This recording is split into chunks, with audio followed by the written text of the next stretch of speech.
Hello everyone, আমি Rimpa from West Bengal. সকলকে জানাই মকর শান্তির অনেক অনেক শুভেচ্ছা ও ভালোবাসা। আজকে আমি মকর সংক্রান্তি উপলক্ষে ঘরে বানিয়েছি পায়েস। তার জন্য দেখো দুধটা গরম করতে বসিয়ে দিয়েছি, মানে যে দুধটা দিয়ে আমি পায়েসটা রান্না করব। আর এদিকে নিয়ে নিয়েছি গোবিন্দভোগ চাল, তার মধ্যে সামান্য যে ঘিটা বানিয়েছিলাম আমি সেটা ভালো করে মেখে কিছুক্ষণ রাখলাম। তারপরে দুধটা যেই ফুটে উঠেছে আর তার মধ্যে আমি অ্যাড করলাম সেই চালটা দিয়ে ভালো করে নেড়ে দিলাম, যাতে একটা চালের গায়ে আর একটা চাল না লেগে যায়। এটা কিন্তু না নাড়লে অনেক সময় দেখবে চালটা দলা পাকিয়ে যায়। তো আর আমি পায়েসটা রান্না করবো এই গুড়টা দিয়ে, তার জন্য গুড়টাও নিয়ে নিয়েছি।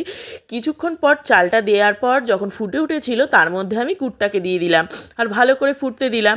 তো তোমাদের বাড়িতে কার কার বাড়িতে কী কী পিঠে কী কী পায়েস রান্না হলো কেমন একটু প্লিজ জানাবে কমেন্টে। আর আমার ভিডিওটা ভালো লাগলে লাইক কমেন্ট শেয়ার ফলো আর সাবস্ক্রাইব করে দেবে।